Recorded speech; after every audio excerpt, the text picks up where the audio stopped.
Isang malugod na araw sa lahat po ng tagapakinig. Ako nga po pala si Kiko, 20 anyos at taga Negros Occidental. Sa ngayon po, nagtatrabaho po ko kay Nanang Laling, ang itinuturing ko na parang ikalawang ina. Isa siyang kilalang tagapuksa ng mga aswang sa aming baryo. Sa kanyang pagawaan ng mga ataol, ako namamasukan. Matapos akong matanggal sa dati kong trabaho sa gasolinahan, nahuli kasi akong naninigarilyo ng aking boss. Unay pinagbigyan niya ako, ngunit kalaunan ay nagdulot ito ng sunog sa kanilang gasolinahan. Sa kabutihang palad, hindi ako pinagbayad sa mga napinsala. At si Nanang Laling mismo ang lumapit sa akin upang bigyan ako ng panibagong pagkakataon sa kanyang pagawaan ng ataol. Hoy, Kika! Halika ka rito sandali. Nabalitaan mo ba nangyari sa kabilang bayan kagabi? Sa burol daw ni Aling Siling. Sinalakay daw sila ng aswang. Ha? Opo, Nanang. Narinig ko nga rin po yung kanina sa tindahan po ni Manang Puring. Nandun po kasi yung mga tsismosa nating kapitbahay. Yan nga po ang pinag-uusapan nila kanina. Grabe, nakapaninindig balahibo nga po eh. Ang dami raw pong tao sa burol. Pero hindi man lang natakot yung aswang. Para bang wala lang sa kanya kahit nagsisigawan ng mga tao. Siguro yata kahayok sa laman, ano? Hay nako, sinabi mo pa. Hindi na talaga ligtas kahit saan. Dati kapag may patay, takot na mga yan lumapit. Pero ngayon, para bang lalo pa silang nagiging mapangahas. Parang wala na silang pinipiling oras o lugar. Oo nga po, Nanang eh. Sabi pa nga po ni Manang Puring, nakita raw niya yung aswang bago sumalakay. Nakatayo daw mula sa malayo. May mahahabang kuko at namumula daw ang mga mata. Nang subukan niyang lapitan, bigla raw pong nawala. Kung ganon, hindi yan basta-basta. Ibang klase ang aswang na yon. Kapag may kakayahan na maglaho sa harap ng tao, meron siyang malakas na itim na dasal. Hindi na lang ito basta-bastang natatalo. Grabe naman po yun. Parang nakakakilabot po, Nanang ah. Baka lumipat po dito sa baryo natin yung aswang na sumalakay po sa burol ni Aling Siling. Huwag kang basta-basta magsasalita ng ganyan, Kiko. May mga salitang nakakatawag ng kung ano-ano. Baka marinig ka pa ng mga nilalang na yon. Hayok pa naman yon sa laman. Pasensya na po, Nanang Laling. Di ko naman po sinasadya. Pero tama ka rin naman. Yan nga rin ang kinakatakutan ko. Kapag ganyan na mga aswang, ibig sabihin, nagiging mapangahas na sila. Hindi na nila pinipigil kung saan o kailan sila aatake.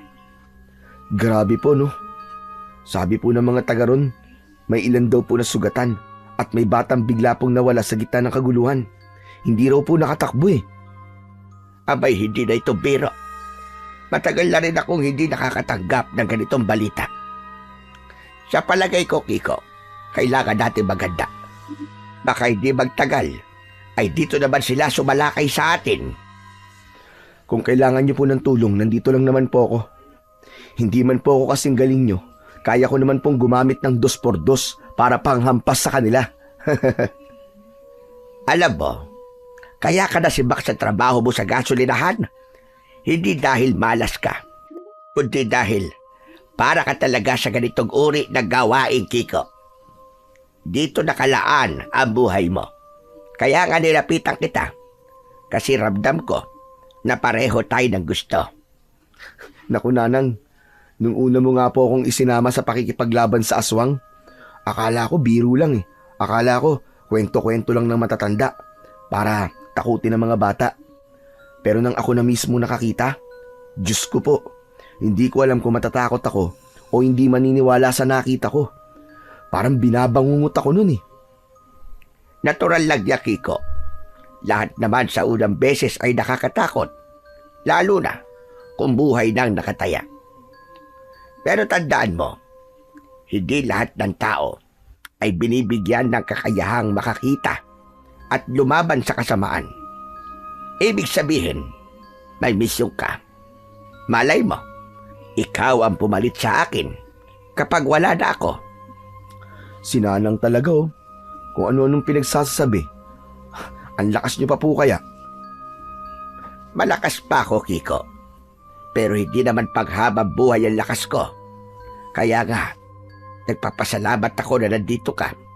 Kahit papano, alam mo na ang mga iilang hakbang para puksain ang mga aswang. Tigil niyo na nga po ang kakaganyan, Nanang Laling. Para namang namamaalam na kayo eh. Pero alam niyo po, minsan nga po iniisip ko, baka nagkamali lang po ako ng pinasukan. Pero tuwing sumasagi po sa isip kong may mga taong walang laban, parang gusto kong ipagpatuloy ito kahit nakakatakot. Yan ang tamang puso, Kiko. Hindi lakas o tapag laga kailangan. Laban ito na kailangan din ng malasakit sa kapwa.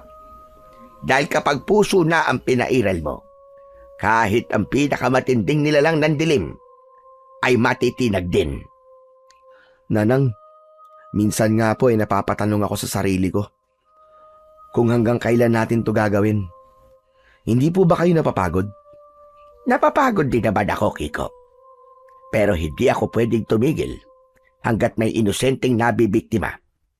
Isa pa, ngayon na nandito ka, baka ito na ang panahon para may magpatuloy sa aking sinimulan. Sinanang Laling talaga o yan ka na naman eh. Bakit po ba ako? Naku Nanang, parang di ko kaya yun eh. Kaya-kaya mo, Kiko.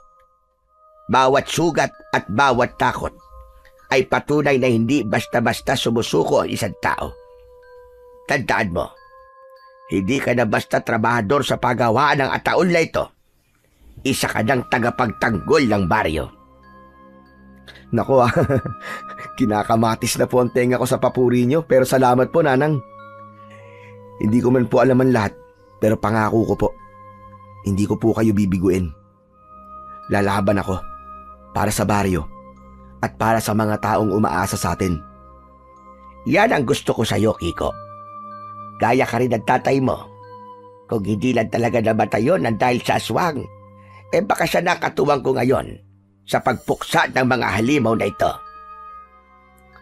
Natahimik ako nang banggitin ni Nanang Laling si tatay. Hindi ko kasi siya nasilayan dahil maliit pa lang ako nang mamatay siya.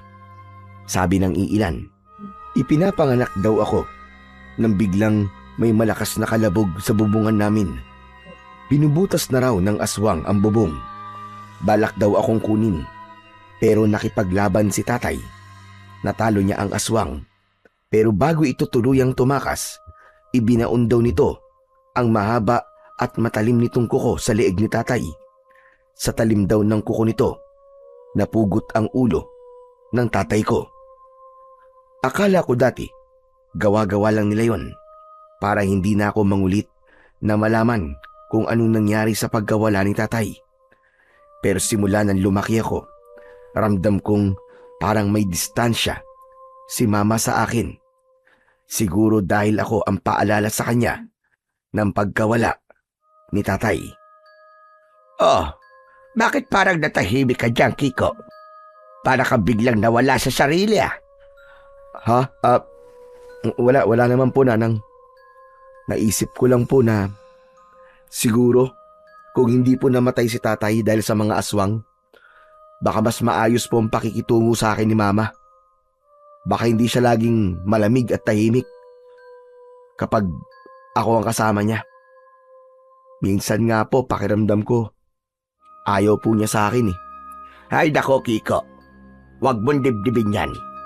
Ang nanay mo, ewan ko ba, makitid talaga minsan ang isip. Hindi ko rin maintindihan kung bakit ikaw ang pinagbubuntanan niya ng galit sa pagkawala ng tatay mo. Para bang kasalanan mo kung bakit nangyari yon? Di mo nga alam ang mundo nung panahong yon. Wala ka pang kabawag-buwang. Tapos ngayon ikaw pa ang nagtitiis sa ugali niya.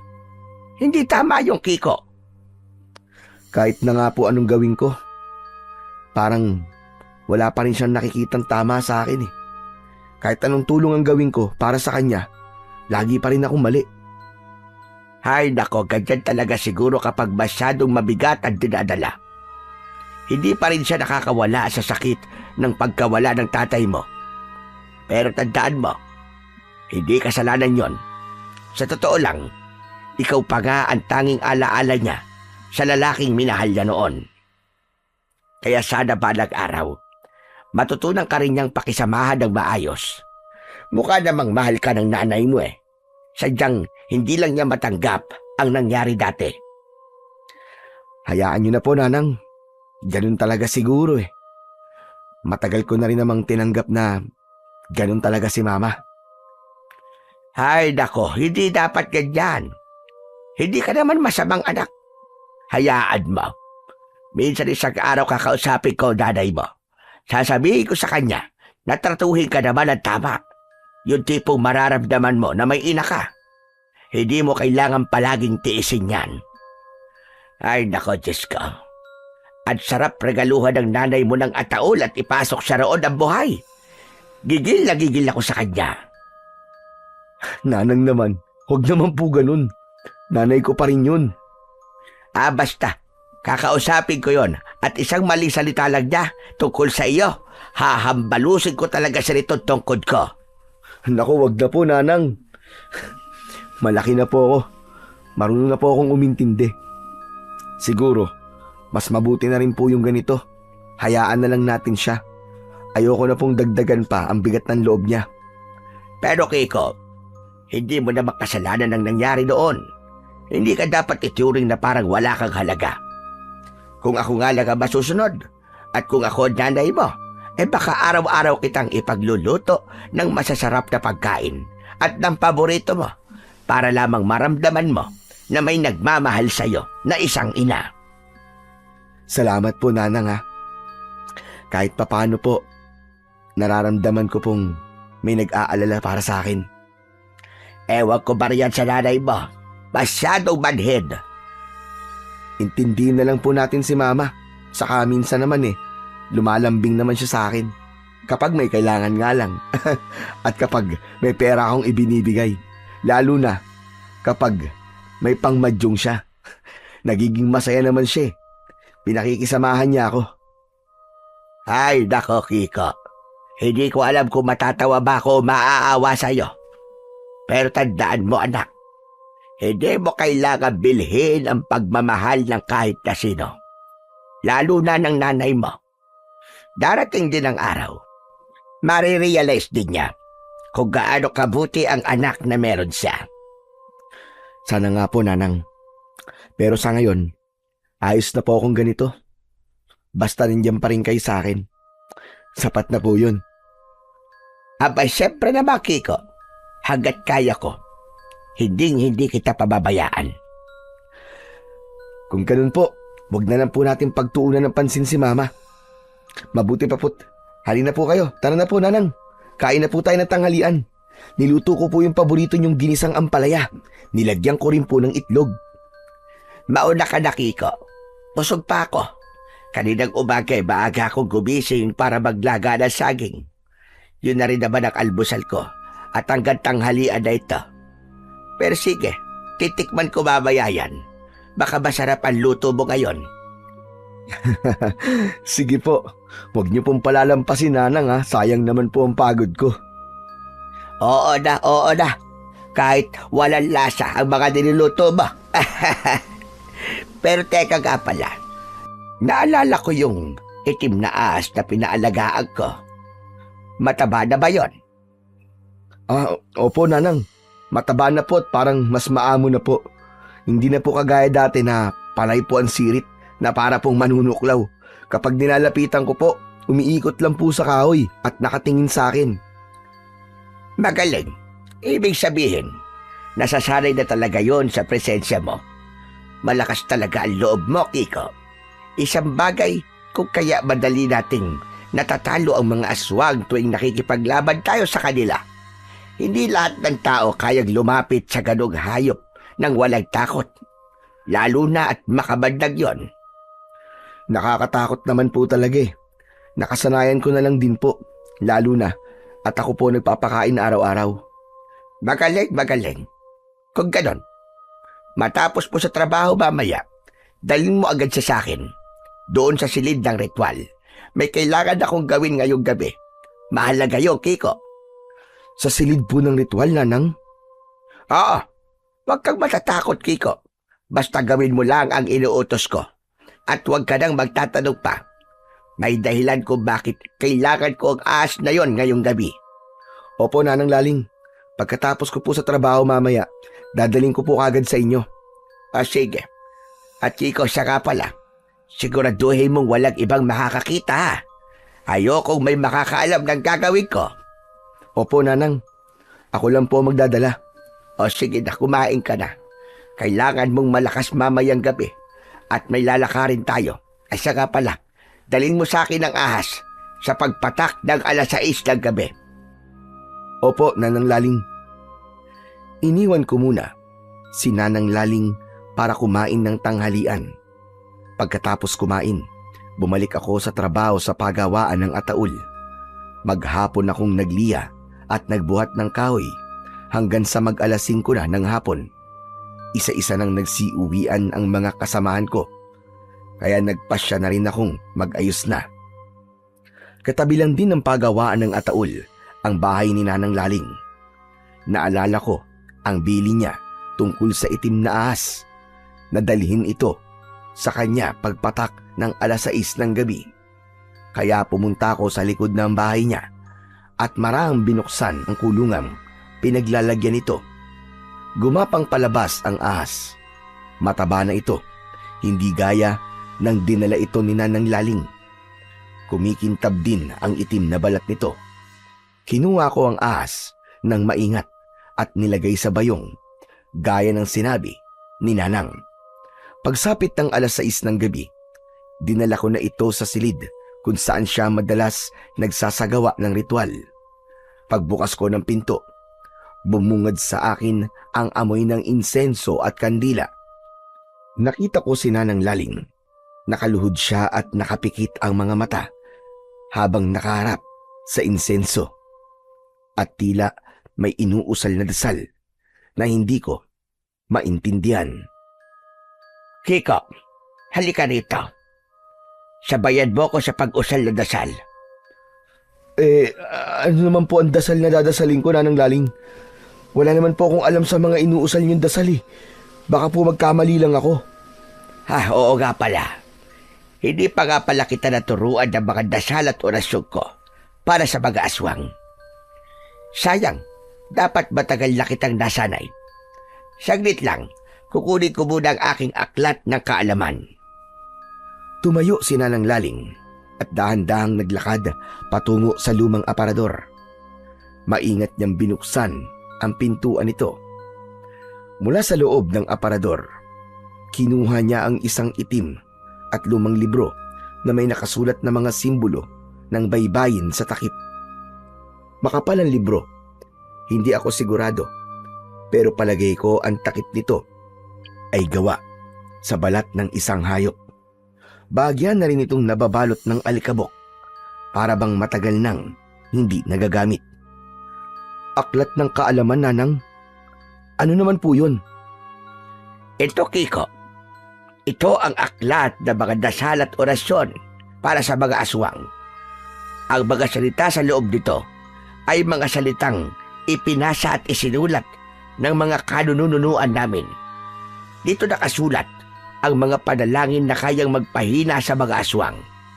Pati na rin ang mga dasal na kayang magpagaling sa mga sugat na dulot nila. Parang kakaiba po yan, Nanang ah. Parang luma na. Pero may kakaiba sa libro. Para pong buhay ang mga letra. Para bang sumasayaw ang mga letra sa takip ng libro eh. Teka, ako lang po bang nakakapansin? Gumagalaw po? Ganyan talaga yan. Hindi basta-basta ang librong ito. Nabubuhay yan sa dasal ng may hawak. Kaya nga kailangan mong matutunan ang mga nasa loob nito. Lalo na ngayon na nararamdaman kong lumalakas na naman ang mga aswang. Lumalakas po? Paano niyo naman po nasasabi yun? Kasi ramdam ko, Kiko. sa ihip ng hangin at sa bawat atungal ng mga aso tuwing hating gabi. Iba na ngayon ang galaw ng mga aswang. Hindi na tulad ng dati na nagtatago lang. Ngayon, para bang pinapalibutan na nila tayo. Wala na silang pinipiling bibiktimahin, bata man o matanda. Nanang, kung ganitong lumalakas na po pala sila, palagay niyo po, kaya-kaya natin sila? Kaya-kaya natin sila, Kiko. Kaya nga, gusto kong matutunan mo ang mga dasal at orasyon para handa ka sa pagsalakay nila. Hindi habang buhay kasama mo ko at ako magpoprotekta sa iyo. Kailangang ikaw mismo marunong kang lumaban. Opo, Nanang Laling. Kung yan po ang gusto nyo, pag-aaralan ko po. Kahit nakakatakot po. Gusto ko po kayo matulungan. Mabuti naman, Kiko. Basta huwag kang matakot. Ang mga salitang nasa librong ito, kapag ginamit ng tama, kayang magpahina at makatalo ng mga aswang. Pero kapag ginamit ng mali, baka ikaw mismo ang lamunin ng kapangyarihang nasa loob nito. Ano pong ibig nyo sabihin, Nanang Laling? Paano po ako malalaman ng dasal? Dasal lang naman po yan, di ba? Marahang umiling si Nanang Laling at bahagyang hinaplos ang takip ng librong hawak niya. Hindi lahat ng dasal ay banal, Kiko. May mga dasal na ginagamit para tumawag ng liwanag. Makakapagpahina o makakapuksa sa mga aswang. Pero may mga dasal din na kayang gisingin ang dilim. Ang librong ito, hindi karaniwang aklat. Buhay ito. Buhay ito, Kiko. At nakikinig sa taong bumibigkas na mga salita rito. Kapag hindi ka handa sa bigat ng dasal, pwede nitong kainin ang lakas ng loob mo, pati ang kaluluwa mo. Hala, nakakatakot naman po pala yan, Nanang Laling. Paano po kung magkamali ka? Hindi po ba? Kaya nga pag-aralan mo dapat na maigi ang bawat dasal. Huwag padalos-dalos. Alam mo, Nanang Laling, iba ang pakiramdam ko ngayon. Palagay ko, dahil dyan sa libro nyo, para bang ang init po ng paligid at may kakaiba po sa hangin. Oo, Kiko. Ramdam mo rin pala. Ibig sabihin, tama ako. Namana mo nga talaga ang dugon tulad ng sanamayapa mong tatay. May malakas ka rin pakiramdam kagaya niya. Pero ito ang tandaan mo, Kiko. Hindi ito laruan.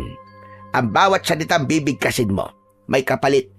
Bawat orasyon, may hinihinging kapangyarihang kapalit ng iyong dugo, pagod o minsan ng isang kaluluwa at alaala kapag hindi ginamit sa tama. Alaala, Nanang Laling? Paano pong alaala? Mabubura po yung memorya mo? Kapag masyadong malakas ang dasal, may mga pagkakataong binubura ng aklat ang ilang bahagi ng iyong nakaraan. Parang binabayaran mo ng memorya mo ang bawat dasal na hindi mo kayang bitiwan. Kaya kailangan mong maging matatag, Kiko. Dapat matapang ka. Kapag sinimulan mo na ito, wala nang atrasan pa. Nanang, kung ganun po, bakit pa natin kailangan pang gamitin ang mga dasal na yan? Hindi po ba mas ligtas kung iwasan na lang natin ang mga aswang? Kung ganun lang kadali, matagal ko na sana ginawa yon. Pero hindi na panahon ng pag-iwas, Kiko. Masyado na silang mabagsik. Baka bukas, hindi na tayo ang naghahanda ng dasal. Baka tayo na mismo ang pinagdadasalan ng iba. Naiintindihan ko po, Nanang. Sige po, kahit nakakatakot, handa po akong itapon ang takot ko. Kasi gusto ko pong matutunan to. Para sa susunod po natin pakikipaglaban sa mga aswang kayang-kaya ko na po silang talunin. Ganda na gusto kong marinig sa'yo, Kiko. Matapang at may puso. Pero tandaan mo, Kiko, ang tunay na tapang ay hindi lang yung marunong kang lumaban. Kailangan marunong ka ring makinig, marunong umanawa. Hindi sa lahat ng oras, lakas-lakas sa data. Paghusayan mo, Kiko. Nararamdaman ko na humihina na ako. Lalo na tuwing gabi, parang unti-unting nauubos ang lakas ko. Kaya kung sakaling dumating man ang araw na wala na ako, Kiko, gusto kong malaman mong hindi ako natatakot. Dahil alam kong nandiyan ka at kaya mong saluhin ang mga maiiwan kong tungkulin. Ay nako Nanang, ito na naman tayo eh. Ito yung pinakayokong pag-usapan natin palagi eh. Parang lagi niyo pong sinasabi na malapit na kayong mamatay. Hindi ba pwedeng isipin muna natin na matagal pa yun? Keiko, wala namang gustong mawala. Pero may mga bagay talaga dumarating kahit ayaw natin. Kaya habang may oras pa ako, gusto kong ihanda ka. Hindi dahil excited ako mamatay, kundi dahil gusto kong siguraduhin kaya mong magpatuloy kahit wala na ako sa tabi mo. Ano ba naman ito? Pero Nanang, kahit hindi po tayo magkadugo, itinuturing ko na po kayong parang pamilya ko. Parang pangalawang ina. Hindi ko po alam kung kaya ko yan na mag-isa. Hindi ko nga po lubos maintindihan lahat ng mga ritual na to eh. Tapos gusto niyo pong ipasa sa akin kaagad. Grabe naman po kayo, Nanang Laling. Alam kong mabigat, Kiko. Pero hindi ko rin pinili ang tungkulin na ito. Ipinasa lang din sa akin ng lola ko noon. Tulad ng kung paano ko ipapasa sa iyo sa mga nalalapit na panahon. Tungkulin ito, Kiko. Kaya kahit ayaw mo man, kailangan mong gampanan. At sa nakikita ko, ikaw lang ang may lakas ng loob para ipagpatuloy ito. Nanang, kung totoo man pong darating ang araw na yon, pangako ko, hindi ko tatakbuhan yung mga iiwan yung tungkulin. Pero sana habang nandito pa po kayo, wag muna natin pag-usapan yung mga ganyang bagay. Ang pangit po kasing pakinggan eh. Gusto ko po kayo makasama ng mas matagal pa. Sige, Kiko. Kung yun ang gusto mo, hindi na natin pag-uusapan. Pero tandaan mo, kapag dumating ang panahon, alam ko namang handa ka na. Sana po. Pero hindi pa ngayon yung panahon na yun, Nanang Laling. Alam mo ba, Kiko, nagamit ang mga dasal sa librong ito. Kahit wala ako, maririnig mo pa rin ang boses ko sa bawat salitang bibigkasin mo. Para bang nasa tabi mo lang ako at gumagabay sa'yo. We, totoo po ba yan, Nanang Laling? Hindi lang po ba kwento yan? Totoo ang sinasabi ko, Kiko. Ganon ka makapangyarihan ang aklat na ito. Saka pala nakalimutan ko. Kapag ginamit mo ito ng may galit o takot, babalik sa'yo yung kapangyarihang yon. Pero kapag ginamit mo ng may kabutihan sa puso, tutulungan ka nitong ipagtanggol ang sarili mo at ang mga taong mahal mo. Kaya nga, sa masasama mo lang ito pwedeng gamitin. Ang galing po pala, Nanang. Ang astig po kung ganun. Parang hindi ako makapaniwala. Parang sa palabas ko lang ito napapanood ah. Kahit ako rin nung una, hindi makapaniwala. Pero tignan mo ako ngayon. Ang dami ko ng pinagdaanan at karanasan sa mga aswang. Ang mahalaga sa ngayon, matutunan mong gamitin itong libro na ito ng maayos. Sige po, Nanang. Promise, gagamitin ko rin po to sa masasama. Mabuti. O sige, Kiko. Simulan na natin ang unang dasal ng liwanag. Ang dasal ng nagpapakita kung karapat-dapat kang humawak na kapangyarihang taglay ng aklat na ito. Dasal ng liwanag? Ano po yun, Nanang Laling? Isa yung dasal ng pagsubok, Kiko. Sinusukat nito hindi lang ang lakas ng loob mo, kundi pati ang kabutihan ng puso mo.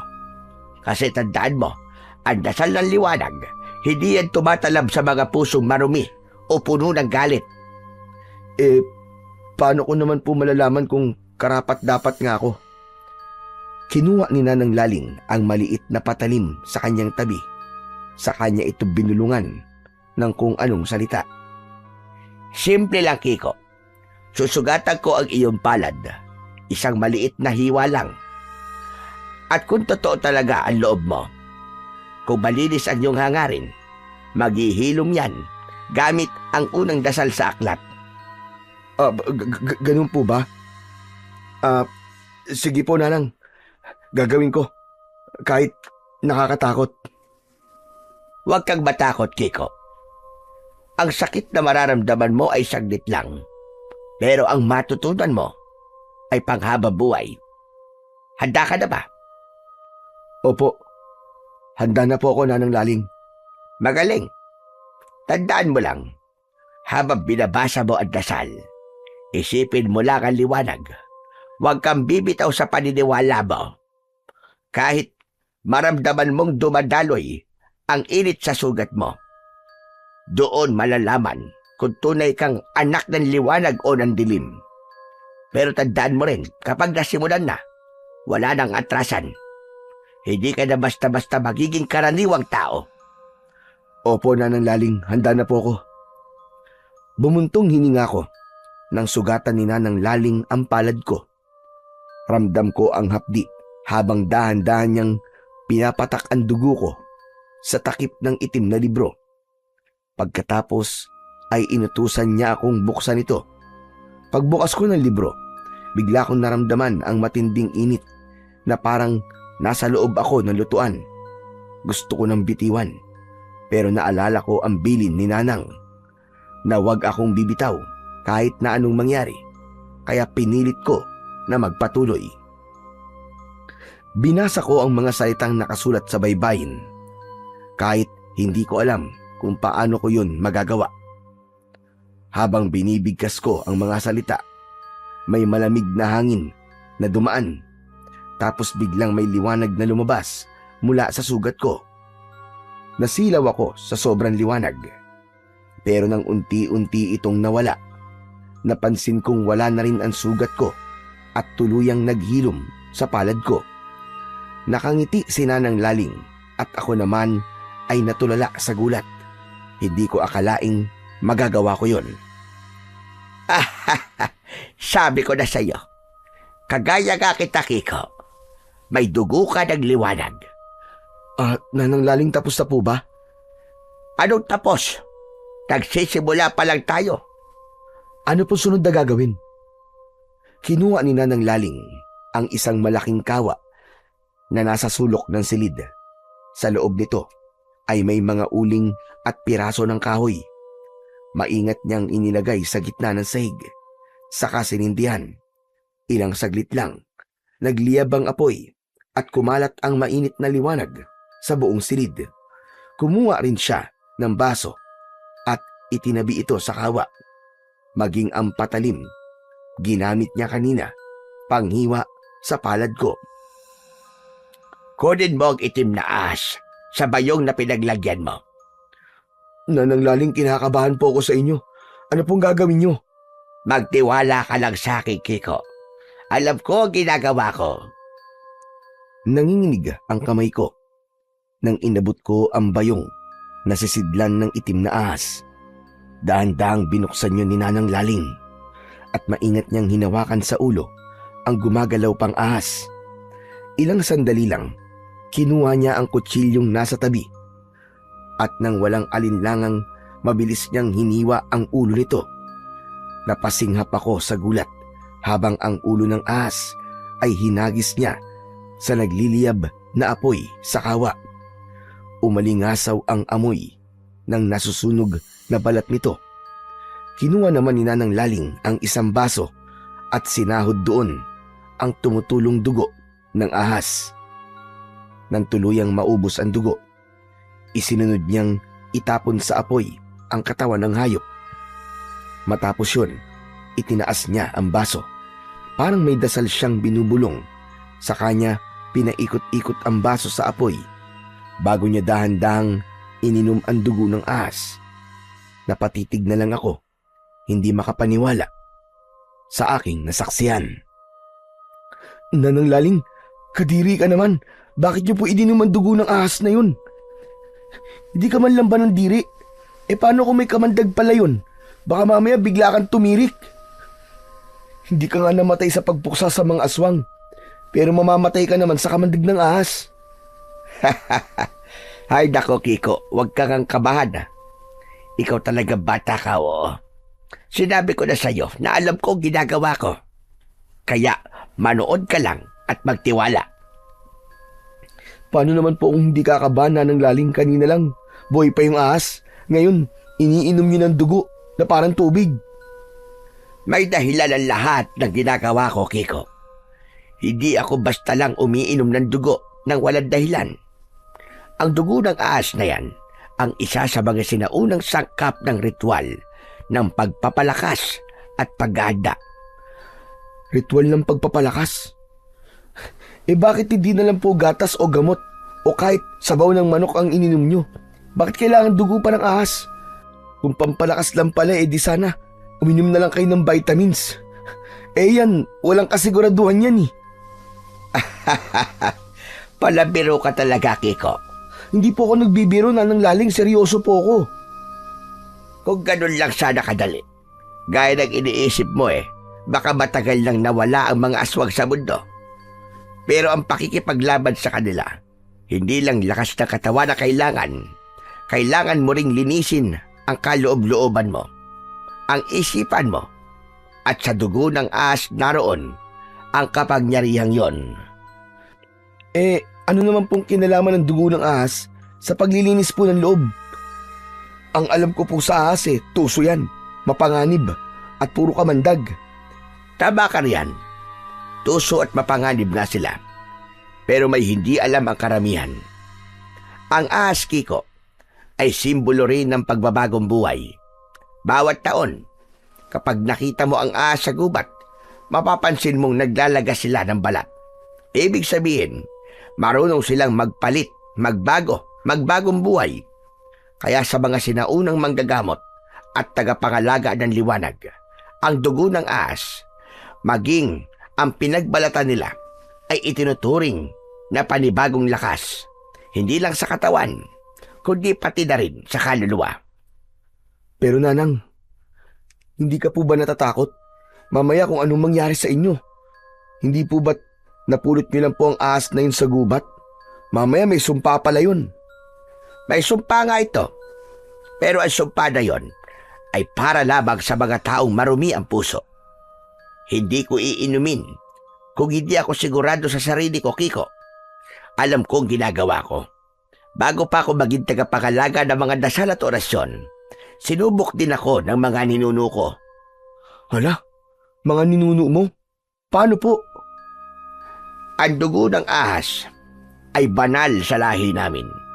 Isa itong ritual na ginagawa kapag nararamdaman naming lumalakas ang dilim sa paligid. Nakakatakot naman po, Nanang Laling. At nakakabilib ka po. Ang astig nyo rin po tignan. Tignan niyo po itong silid ng ritual nyo. Ang daming mga kakaibang gamit dito. Akala ko dati, puro pampataboy lang ng lamok ang mga yan . Yung pala, may ibang paggagamitan para dyan. Nako, Kiko. Kung lamok lang ang kalaban natin, matagal na sana akong nagpahinga. Pero ang kalaban natin, Kiko, ay mga nilalang na ang laman ay galit, inggit at gutom. Pero Nanang, hindi niyo po ba naiisip na parang delikado? Hindi ka ho ba natatakot? Parang ni minsan, hindi pa kita nakitang natakot. Natatakot din ako, Kiko. Lahat naman ng taong lumalaban sa aswang ay natatakot. Pero alam mo kung ano ang pagkakaiba ko? Hindi ako nagpapakain sa takot ko. Ginagawa ko pa itong sandata. Dahil kung hahayaan mo lamunin ka ng takot, mas madali kang lalamunin ng dilim. Nanang Laling, kapag po ba uminom po kayo ng dugo ng ahas, parang panibagong lakas na po yun sa inyo? Oo, pero hindi ibig sabihin na pwede kong gawin ito kahit kailan ko gusto. Bawal abusuhin ng kapangyarihan ng dugo. Kapag sobra-sobra, nagiging lason din. Gaya nga ng sabi mo, makamandag, di ba? Kaya may tamang panahon lang kung kailan ito iniinom. Gaya ngayon, kapag bilog lang ang buwan. Kaya pala, kagabi pa po kita naririnig na may binubulong habang nakatitig sa buwan. Akala ko po nagdadasal lang po kayo. Nagdadasal nga ako, Pero hindi lang basta orasyon. Kinakausap ko ang mga ninuno. Humihingi ako ng basbas nila. Lahat ng ritual ko, Kiko, hindi ko basta ginagawa na walang pahintulot. Sa susunod, kapag gaya na kita, at kapag namatay na ako, sa aking ka na rin, bubulong at hihingi ng basbas. Nanang Laling, alam mo ikaw, parang mas excited ka pang mamatay kaysa pumatay ng aswang. Kung alam mo lang, kung gaano ko nakagustong makasama ang yumao kong asawa. Pero Nanang, hindi mo ba pwedeng ituro na lang lahat yan sa akin nang hindi mo na kailangan pang masaktan o uminom ng kung ano-ano dyan? Ako po ang kinikilabutan sa ginagawa niyo eh. Darating tayo, Kiko. Pero hindi pa ngayon. Bago mo maintindihan ang kapangyarihan ng mga dasal, dapat mo munang maramdaman kung gaano kabigat ang responsibilidad na dala nito. Hindi pwedeng puro salita lang. Kailangan mo ring maranasan ang hirap at takot para matutunan mong igalang ang kapangyarihan mo. Ang hirap naman po. Parang puro pagsubok na lang ah.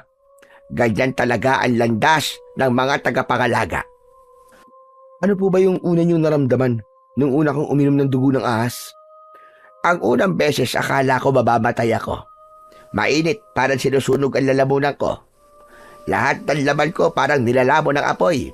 Pero habang tumatagal, naramdaman kong parang may dumadaloy na kakaibang lakas sa akin. Naramdaman kong konektado ako sa paligid. Aba, parang magic ano po? Hindi, mas malalim pa roon. Ang galing naman po. Pasensya na po, Nanang Laling. Pero, hindi pa rin po ako kumbinsido na iinom ako ng dugo ng ahas kagaya nyo. Hindi ko na ba sinabi na kailangan mong gawin yon sa ngayon?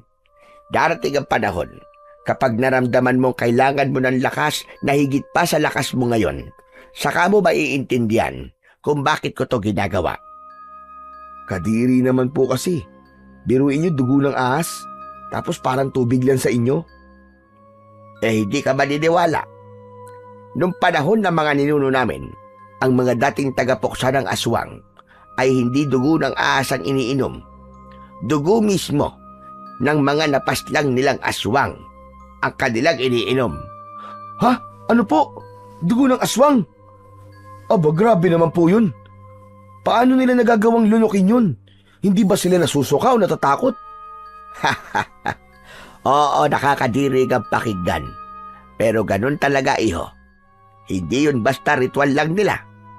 Yun ay simbolo ng kanilang tagumpay, maging katapangan at pagtanggap sa kapangyarihan ng nilalang na tinalo nila. Kapag ininom nila ang dugo ng aswang, para nilang sinasabi sa dilim na hindi mo ko kayang lamunin. Ako ang lulunok sa'yo. Aba, ibang klase pala yung mga ninuno nyo, Nanang Laling. Hindi lang matapang, parang wala nang kinatatakutan na ba? Pero matagal lang natigil ang ganoong paniniwala dahil maaaring magising ang dugo ng mga aswang sa umiinom nito. Ha? Totoo po? May mga pagkakataon ding nangyayari yung Kiko. Hindi lahat ng umiinom ng dugo ng aswang ay nagtagumpay. Ang iba, hindi kinaya ang dilim ng kapangyarihan. Ang dilim na dapat nilang talunin, pero sila mismo ang nilamon. Kaya nga itinigil na yon ng mga bagong tagatugis ng aswang dahil lubhang delikado. Kaya pinalitan nyo na lang po ng dugo ng ahas. Tama. Ang ahas ay sagisag ng pagbabago. Hindi na kamatayan. May lason man, pero may lunas din sa sarili niyang katawan. Paano po kung hindi uminom ng kahit na ano? Hindi ba pwedeng dasal lang po? Sa perpektong mundo, oo. Sapat na sana ang dasal. Pero sa mundong ginagalawan natin, hindi lang mga salita ng dasal o orasyon sa aswang ang kayang pumuksa ng dilim. Kaya nga ngayon pa lang, sinasanay na kita. Kasi balang araw, ikaw na ang haharap sa mga nilalang na yon. At kapag dumating na ang oras na yon, gusto kong maramdaman mong kaya mong lumaban. Kahit walang Nanang Laling na kasama mo. Sana matagal pa po ang araw na yun, Nanang Laling. Sa ngayon po, baka hindi ko pa po kayanin. Kahit nga po siguro dugo ng butike ang ipainom niyo sa akin eh. Talagang aayawan ko eh. Siraulo ka talaga, bata ka. Biro lang po. Naiintindihan ko po, Nanang Laling. Pero Nanang, huwag ka sanang mawala ka agad ah. Hindi ko po kaya na mag-isa. Hindi naman ako agad mawawala, Kiko. Pero gaya ng lahat ng bagay sa mundo, may hangganan din ang oras ko. Kaya habang nandito pa ako, abay matuto ka. Abay obserbahan mo ko. Alamin mo ang bawat dasal, bawat ritual. Kapag dumating ang panahon, gusto kong maramdaman kong hindi masasayang ang lahat ng tinuro ko sa'yo. Dahil kung hindi talaga, momultuhin kita. Hindi kita patutulugin. Opo, Nanang. Pangako ko po yun. Mabuti. O ngayon, magpahinga ka muna. Sige po, Nanang Laling. Matutulog na po ako. Sige na, Kiko, magpahinga ka na. Marami pa tayong gagawin bukas. Nanang Laling, salamat po ah. Kahit nakakatakot kayo minsan eh. Gusto ko yung mga tinuturo nyo. Wala yung Kiko. Matulog ka na nang may lakas ka para bukas. Dahan-dahan akong lumapit sa pinto. Saglit akong natigilan at tumingin muli kay Nanang Laling. Abala na siya sa pag-aayos at pagliligpit ng mga gamit niya para sa ritual. Sige po, Nanang, mauna na po ako. Pero Nanang, kung sakaling makagawa po ako ng ritual na pampalakas gamit ang gatas at kape, ipapainom ko po sa inyo para hindi na po kayo iinom pa ng dugo ng ahas. Ay nako, Kiko. Akala ko seryoso sasabihin mo. Kung ganyan ka magpatawa, siguradong hindi nalalapit ang mga aswang sa atin. Ang sagwa! Nagtawanan pa kami ni Nanang Laling bago ko tuluyang lumabas ng silid.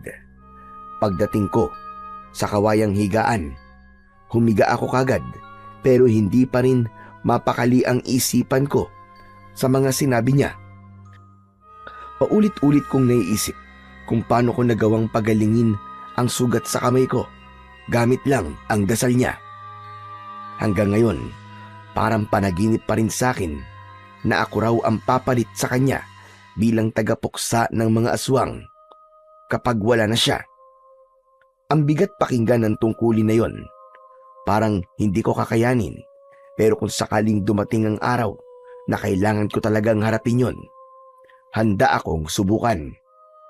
Ipinikit ko na ang mga mata ko at handa na sanang matulog nang marinig ko ang malakas na sigaw ni Nanang Laling. Mula sa labas ng bahay, naririnig ko ang boses ni Nanang na parabang nahihirapan siya. Kika! Lumabas ka riyan! Tulungan mo ako dito! Dalian mo! Huwag kang kukupad-kupad! Diyos ko!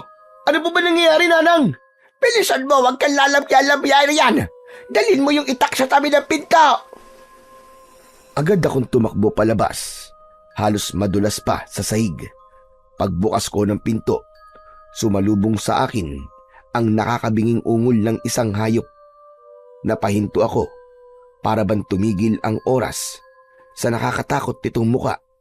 Para siyang aso pero may mahabang pangil at nakakakilabot na muka.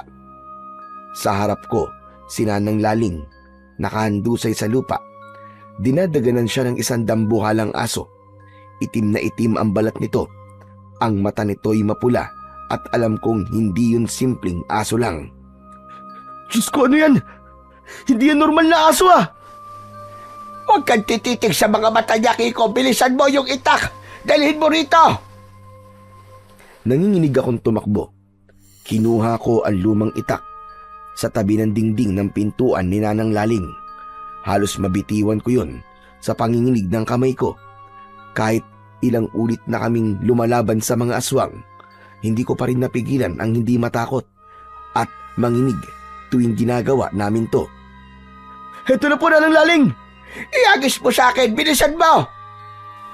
Hinihagis ko ang itak na salon ni Nanang Laling at agad niyang hinampas ang dambuhalang aso sa leeg. Umalingaw-ngaw ang sigaw ng halimaw. na para bang pinaghalong tahol ng aso at iyak ng tao. Nanang, ayos lang po ba kayo? Umatras ka, Kiko. Huwag kang lalapit. Ngunit hindi ako nakinig. Nakita kong muling sumalakay ang aswang. Tumalon kay Nanang Laling at halos maabot ng pangil ang leeg niya. Mabilis kong kinuha ang isang kahoy na panggatong at inihampas ko ito sa tagiliran ng halimaw. Napasigaw ito bago lumingon sa akin. Layuan mo siya!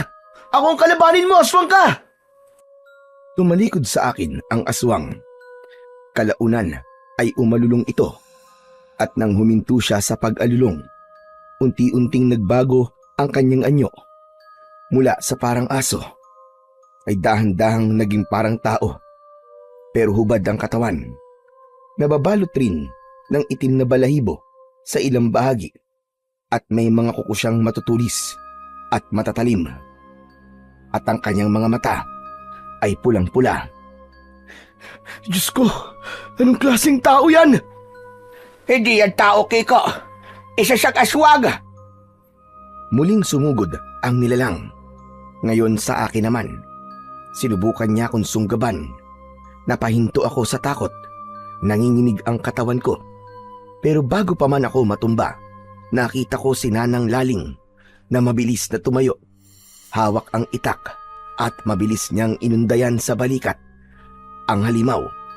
Dahil sa ginawa ni Nanang Laling, isang nakakakilabot na alulong ang ginawa nito. Nang makabawi, galit at malakas na suntok ang ginawad nito kay Nanang. Natumba ulit si Nanang Laling sa lupa. Pumikit ako sa kaba, hindi makapaniwala sa tindi ng laban na nasasaksiyan ko ngayon. Nanang, tumayo po kayo! Lumaban po kayo! Tumakbo ka na, Kiko. Hindi ko po kayo iiwan, Nanang! Malakas siya. Hindi mo siya kakayanin. Tinadyakan ng aswang si Nanang Laling at saka lumapit sa akin. Halos maramdaman ko ang mabahong hininga nito. Napaatras ako, ngunit napatid ang paa ko sa isang paso. Kaya natumba ako. Dahan-dahan itong lumapit sa akin. Lumayo ka! Lumayo ka! Huwag kang lalapit! Ngumisi ang nilalang. Doon ko nakita ang matutulis nitong mga ngipin at ang mata nitong parang nagbabagang apoy. Amoy ko ang dugo mo. Sariwa. Matamis. Hindi mo ako makukuha! Halimaw ka! Liwanag ng apoy. Iligtas kami sa dilim. Sunugin sa impyerno ang mga halimaw. Napalingon ng aswang sa gawi ni Nanang Laling. Nakatayo na ito at hawak niya ngayon ang isang bote ng langis at ang lumang libro niya, ang aklat ng kaalaman kung saan nakasulat ang mga dasal sa pagpuksa sa mga aswang. Dahan-dahan niyang itinaas ang mga ito at sa isang iglap, biglang nagkaapoy ang paligid namin. Kumalat ang liwanag sa paligid. Kiko, sabayan mo ako! Sabihin mo! Ano po ang uulitin ko? Liwanag ng apoy. Iligtas kami. Sige na, bilisan mo, Kiko! Sa bawat bigkas namin ni Nanang Laling, lalong lumiliwanag ang paligid. Ang aswang ay napapaatras.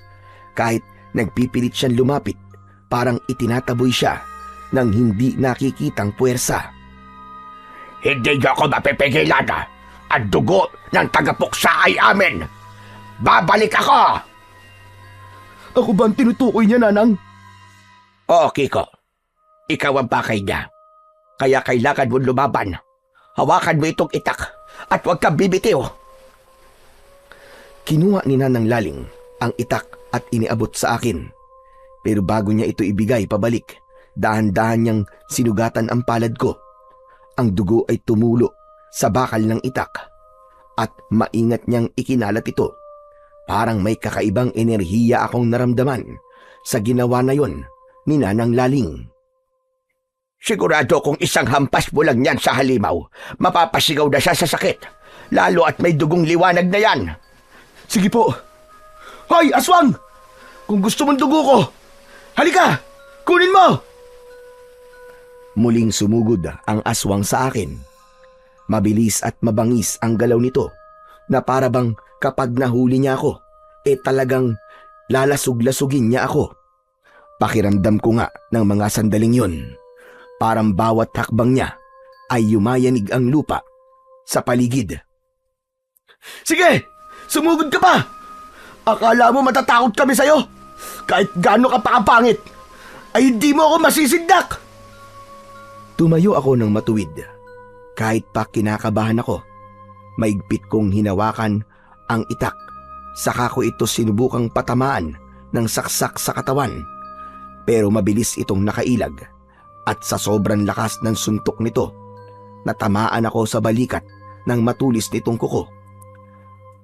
Mahina akong napaigik sa kirot. Tumilamsik ang dugo ko sa damit ko. Ramdam ko rin ang init na dumadaloy sa sugat na ginawa nito. Halos hindi ko na alam kung paano lalabanan ang halimaw, pero alam kong kailangan kong manatiling matatag para kay Nanang Laling at sa sarili ko. Sa kabila ng sakit, pinilit kong iangat ang itak at inobserbahan ang bawat galaw ng nilalang. Aray ko! Wisit ka! Kiko, yung dasal ng liwanag, alalahanin mo ang tinuro ko sa'yo. Ipasok mo naman sa kukote mo! Opo, liwanag ng apoy, pagalingin ang sugat at itaboy ang dilim. Biglang kumislap ang sugat sa palad ko. Maging ang sa braso ko na nagawang masugatan ng aswang at ramdam ko ang kakaibang init na kumalat sa buong braso ko. Kakaiba ito kumpara sa init ng sugat kanina na ginawa ng aswang. Unti-unting naramdaman kong naghilom ang sugat. Napaatras ang halimaw. Halos umatras sa takot na parang nasunog siya ng apoy na hindi ko nakikita. Halos hindi ako makapaniwala sa nangyayari. Ramdam ko ang kapangyarihang dumadaloy sa akin na para bang pinapahina ang halimaw at pinapalakas ang loob ko sa parehong pagkakataon. Hindi ka pa handa. Hindi mo pa alam ang kapangyarihang hawak mo. Huwag mo siyang pakinggan, Kiko. Ang mga ganyang salita ay panlilin lang. Inuuto ka lang niya. Huwag ka magpapauto. Lumapit si Nanang Laling sa akin habang itinataas niya ang aklat ng kaalaman. Malinaw at malakas ang boses niya habang binabasa niya ang mga salita. Biglang kumislap at nagningning ang bawat titik sa pahina. At mula roon, lumabas ang liwanag na kulay kahil.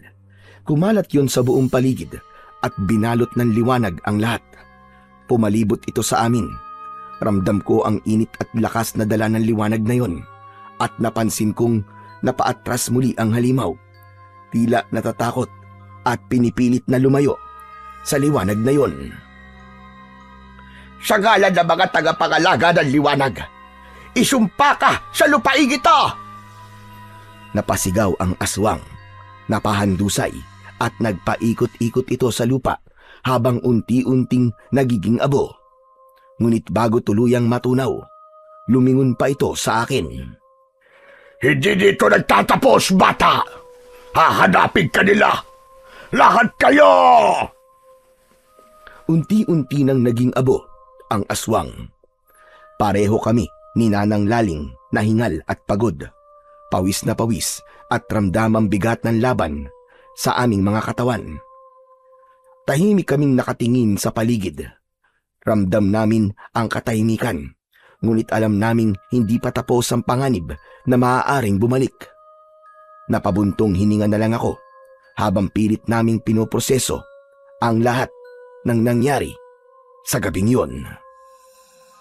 Nanang, tapos na po ba? Oo, pero hindi ibig sabihin ligtas na tayo. Kapag isa sa kanila ang namatay, mararamdaman yun ng iba. Babalik sila. Mas marami at mas mabangis. Nanang, bakit po ako?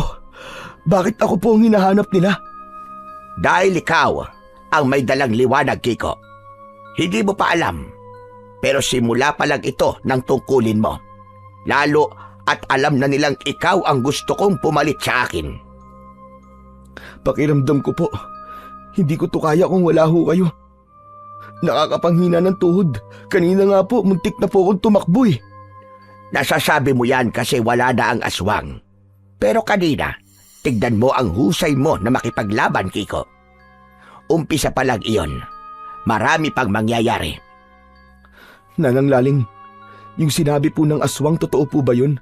Nahahanapin nila ako. Hahanapin nila tayo at tutugisin nila tayo. Oo, Kiko, totoo yun. Pero hindi mo kailangan matakot sa kanila. Hanggat nasa iyo ang liwanag, hanggat hawak mo ito, hindi ka nila malalapitan. Kailangan lang natin palakasin yon. Paano po, Nanang? Simula bukas magsasanay ka na. Ituturo ko sa iyo ang mga orasyon ng hangin at apoy. Matututo ka rin gumawa ng pananggalang at ng mga palatandaan para malaman mo kung malapit ang isa sa kanila. Hindi pa rin po ako makapaniwala. Isang beses na po ako sumama sa inyo, Nanang, sa pakikipaglaban sa mga aswang. Pero ngayon lang po ako nakipagtuos ng ganito. Mahina po yung mga dati. Isang hampas mo lang, takbo na kagad. Tama po kayo. Parang bawat araw po, palakas po sila ng palakas. Tama ka. Pero alam ko na kaya mo, Kiko. Basta hindi mo kalilimutan ang mga itinuro ko. Basta kapag tinuruan kita, papasok sa kokote mo. Hindi yung papasok sa kabilang tenga tapos lalabas din sa kabila. Tandaan mo, ang liwanag ay hindi kailanman nawawala. Basta't naniniwala kang nasa loob mo ito. Napuno ang paligid ng kakaibang katahimikan. Napaupo si Nanang Laling sa gilid ko. Halatang pagod na pagod siya. Humihinga pa siya ng malalim at pilit kinokontrol ang pagod at pananakit ng katawan niya. Umupo rin ako sa tabi niya. Ramdam ko rin ang bigat ng pagod sa bawat galaw ko. Pero mas ramdam ko ang bigat ng responsibilidad na unti-unting pumapasok sa isip ko. Alam niyo, Nanang Laling, kanina, halos mamatay na po ako sa takot. Pero ngayon, parang iba na po yung nararamdaman ko. Parang may apoy na po sa dibdib ko. Yan ang sinasabi ko sa iyo, Kiko. Ang tapang ay hindi basta tinuturo sa sarili. Natutuklasan mo yan kapag panahon na.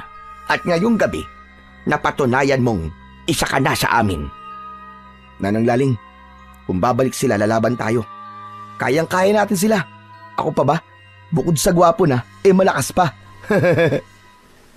Oo na. Pumasok na tayo sa loob. Ang lamig na rito sa labas eh. Baka pinasok na ng hangin ang utak mo. Wala siya. Grabe ka naman sa akin, Nanang Laling. Pero sige po, giniginaw na rin po ako eh. Kinabukasan, maaga akong naghanda. Maaga rin akong gumising dahil maraming gagawin sa paggawaan ng ataol. Si Nanang Laling naman ay abala sa pag-aayos ng mga langis at halamang gamot na panlaban sa mga aswang. Tutok ako sa trabaho nang biglang may marahang tumapik sa balikat ko. Napalingon ako at bumungad sa akin ang isang matandang lalaki na may daladalang kariton at rambutan. Kasama niya ang isang batang mga nasa 17 anyos, payat, madungis, at kung makatitig ay parang galit. Iho, bumili ka na nitong rambutan namin. Matabis to, bagong pitas lang. Hindi ko alam kung bakit, pero bigla akong nakaramdam ng kakaibang lamig sa batok ko. Parang may kung anong mabigat sa hangin. Napatitig ako sa matanda. May kung anong kakaiba sa paraan ng pagtingin niya. Parang sinusuri ako mula ulo hanggang paa. Palagi naman silang naglalako rito, pero hanggang ngayon parang hindi pa rin ako sanay sa kanilang presensya. Hindi kasi sila ganung kalapit sa mga tao rito. Matapos kasi nilang may mapagbentahan na isa o dalawang tao, agad silang aalis. Ilang araw din silang nawala, kaya nakakagulat na bumalik sila ngayon para magbenta na naman ulit ng paninda nilang rambutan. Pasensya na po lolo Pero wala po akong pera dito eh. Sa susunod na lang po siguro kapag may extra na ako. Ano ba naman yan? Bumili ka na. Kahit isang bungkus lang. Ang dami mo namang ginagawa dyan. Siguradong may kita ka. Nagtatrabaho ko, pero hindi ibig sabihin may pera kagad. Wala pa nga akong sweldo eh. Di utang muna. Babalikan na lang namin bukas. Wag na bata. Ayoko mangutang. Lalo na sa hindi ko kilala. Baka magka-problema pa tayo. Magulat na lang ako. Bigla na lang akong ipatawag sa barangay. Hindi mo kami kailangang bayaran kung ayaw mo. Basta tikman mo lang. Masarap to. Hindi mo pagsisisihan. Grabe naman yan. Anong klaseng maglalako kayo kung hindi nyo pababayaran ang binibenta nyo? Pansamantala muna akong tumigil sa ginagawa ko. Hindi ko alam kung bakit, pero parang ayaw kong tumingin ng direkta sa mga mata nila. Parang may kung anong kumikiliti sa likod ng ulo ko. Hindi ko maipaliwanag na para bang pinaghalong takot at kaba. Pasensya na po talaga lolo. May trabaho pa po ako eh. Marami pang kailangan tapusin. Ang dami mo namang dahilan. Isa lang naman eh. Aba teka lang. Kung ayoko, wag mo akong pilitin. Marami pa namang tao dyan na pwedeng bumili ng paninda niyong rambutan eh. Hindi lang naman akong tao sa baryong to. Tahimik silang nagkatitigan ng ilang segundo. Pakiramdam ko, parang bumigat ang hangin sa paligid at ang batang nagbebenta ng rambutan. Matalim pa rin ang titig sa akin. Hindi ko alam kung guni-guni ko lang ba yun. Pero napansin ko na parang may konting ngisi sa gilid ng labi niya. Paglingon ko, napansin kong si Nanang Laling ay napatigil din sa ginagawa niya. Nakamasid sa amin mula sa pintuan ng bahay niya. May hawak siyang maliit na bote ng langis. Sige iyo, sa susunod na lang. Pero tandaan mo, kapag nag-alok kami sa susunod, tanggapin mo na kagad. Sayang ang pagkakataon. Pagkasabi niya nun, dahan-dahan silang lumakad palayo. Pero hindi ko maiwasang mapansin na wala man lang bakas ng dumi sa lupa ang talampakan ng bata.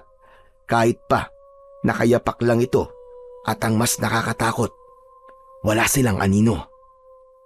Ano yung Kiko? Parang narinig ko na may tinaasan ka ng boses kanina. Wala po yun, Nanang. Yung bata lang po yun na naglalako po ng rambutan kasama po ng tatay niya. Ang kulit po kasi. Pinipilit ba naman akong bumili kahit sinabi ko nang wala akong pera? Medyo nakakatakot nga po yung tingin ng matanda eh. Parang sinusuri ako. Palagay ko, sila lang nga siguro yon. Ano po? Ang mag-amang Greg at Buknoy.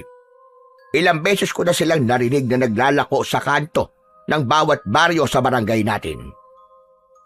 Hindi mo siguro napapansin, pero bawat lugar na binibisita nila ay may nawawala. Minsan bata, minsan matanda. Laging pagkatapos bumili sa kanila. Nawawala? Baka naman nagpunta lang sa ibang lugar o umalis nang walang paalam. Ang hirap po magsalita ng tapos at magbintang. Hindi, Kiko. Kilala ko ang mga nawawala. Hindi aalis ng walang paalam at bago sila nawala, pare-pareho ang kwento. Bumili raw sila ng rambutan sa mag-amang yon. Pero, paano naman mangyayari yon, Nanang? Rambutan lang naman yun, hindi naman lason.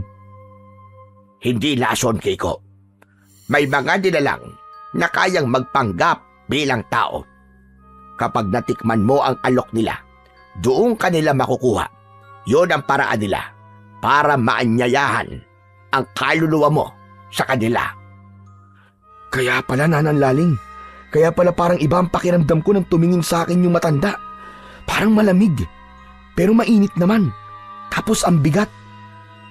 Kapag nakaramdam ka na ganon, sundin mo ang kutob mo. Yan ang babala sa'yo para ilayo ka sa kapahamakan. Buti at hindi mo tinanggap ang alok nila. Kaya nga po eh. Ilang linggo ko na rin minamanmanan ng dalawang yan, Kiko. Hindi ko alam kung saan sila galing, pero bigla na lamang silang lumitaw dito sa baryo. Simula noon, Napansin ko tuwing dumadaan sila para maglako ng rambutan, laging may nangyayaring kakaiba. Kakaiba po? Ano pong ibig niyong sabihin, Nanang? Nagdududa na talaga ako sa kanila. Lalo na't sunod-sunod ang mga nawawala tuwing may bumibili sa kanila. Una, yung si Mang Ernesto. Tapos, yung mag-ina sa may kanto. Pare-pareho ang kwento bago sila nawala. Bumili raw ng rambutan sa mag-amang yon. Para bang planado ang lahat. Planado? Pero mga naglalako lang po sila ng prutas. Parang ang babaw naman, hindi ba? Paano po nila magagawa yun? Hindi lang basta naglalako, Kiko. Parang may binabantayan silang tao para gawing sunod na biktima. Hindi ko alam kung bakit. Pero ang tingin ko, pinipili nila ang mga nilalapitan nila. At sa pagkakataong ito, parang ikaw ang napili nila.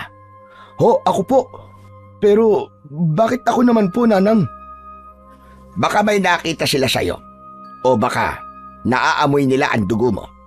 Alam mo, Kiko, may mga nilalang na hindi mo kagad makikilala. Magaling silang magtago sa anyong tao. Mapanlin lang ang aswang.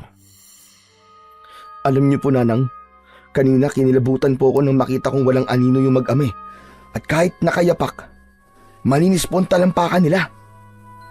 Seryoso kaming nag-uusap ni Nanang Laling nang biglang may narinig kaming malakas na sigaw mula sa labas. Napatingin kami ng sabay at napahinto. Agad kaming lumabas at doon namin nakita si Jessica, ang buntis naming kapitbahay, nakayuko at halos mapaupo sa gitna ng daan. Pawis na pawis siya, namumutla at nanginginig sa sakit habang mariing hawak ang kanyang tiyan. Sa tabi niya, hawak ng asawa niya ang kanyang balikat, halatang takot na takot at hindi alam ang gagawin. Nagkalat sa lupa ang mga nahulog na rambutan at nandun, ilang hakbang lang ang layo, nakatayo ang mag-amang nagbibenta ng rambutan.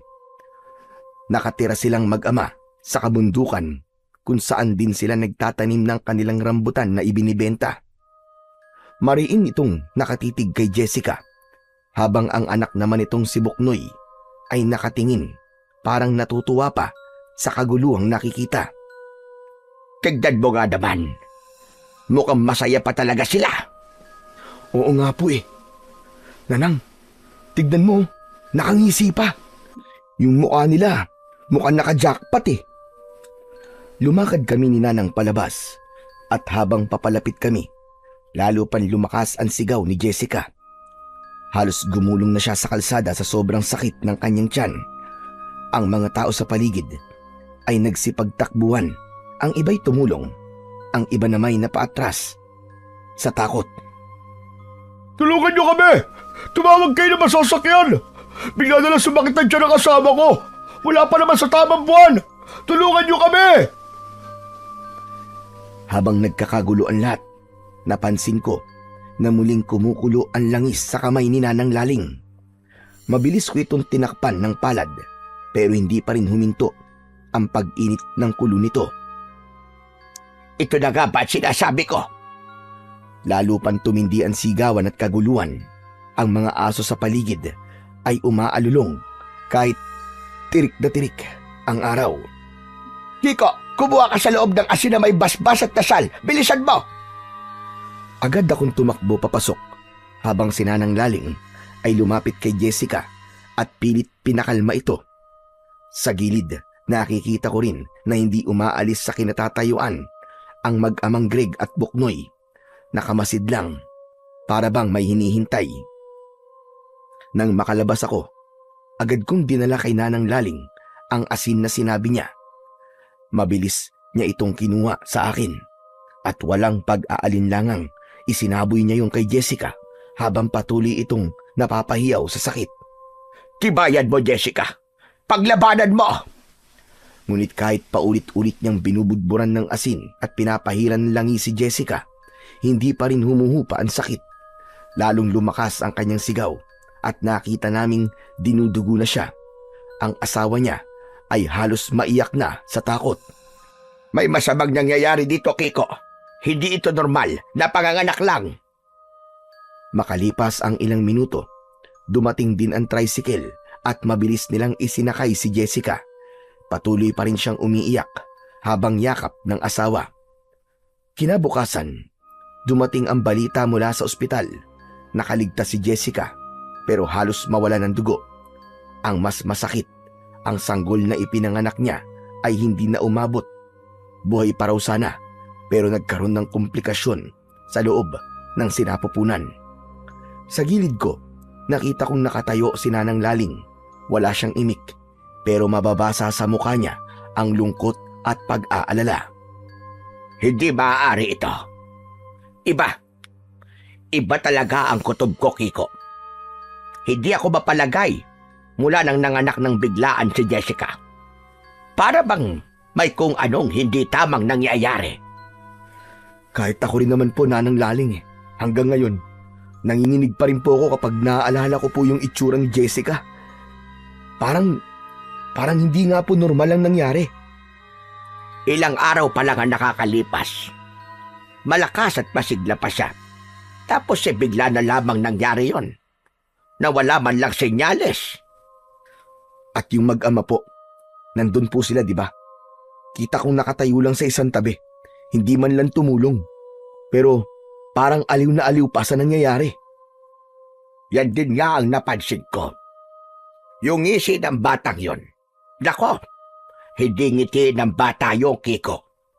Parang tuwang-tuwa siya sa sakit na nararamdaman ng iba. Ngiting demonyo kung tawagin. Siya nga pala, Kiko. Alam mo ba kung kailan daw ililibing ang sanggol? Opo, narinig ko po kanina sa usap-usapan nang bumili po sila ng ataol dito sa atin. Sabi po nung asawa niya bukas daw po agad ang libing. Hindi na raw po pinaimbalsamo kasi ayaw po ng pamilya ng asawa ni Jessica. Gusto raw po na malibing kaagad. Bukas agad?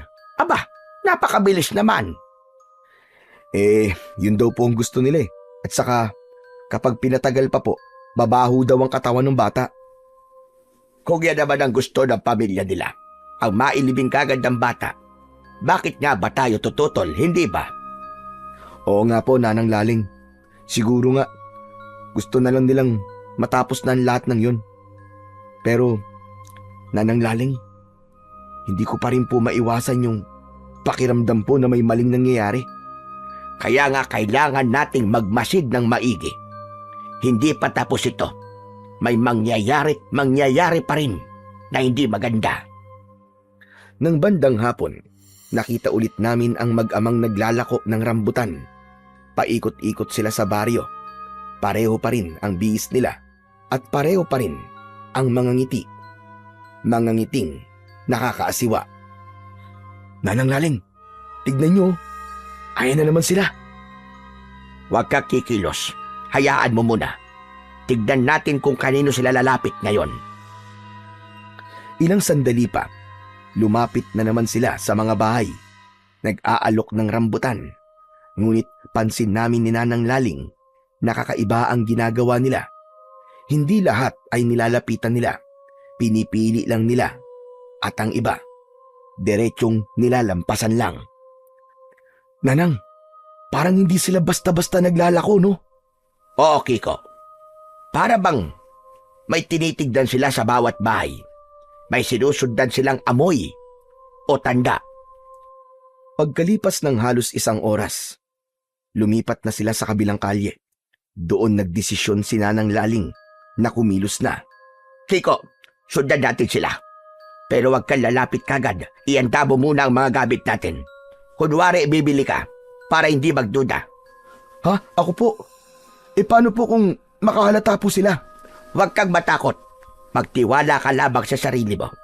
Tsaka, eto, hawakan mo ito. Iniabot ni Nanang Laling sa akin ang maliit na bote ng langis. Kapag may daramdaman kang kakaiba, ipahid mo kagad sa dibdib mo. Tumango ako at sumunod sa kanila mula sa di kalayuan. Kunwari abala ako sa pagbubuhat ng kahoy nang makita kong wala ng ibang tao sa paligid. Lumapit ako ng dahan-dahan. Lolo Greg, pabili nga po ng rambutan.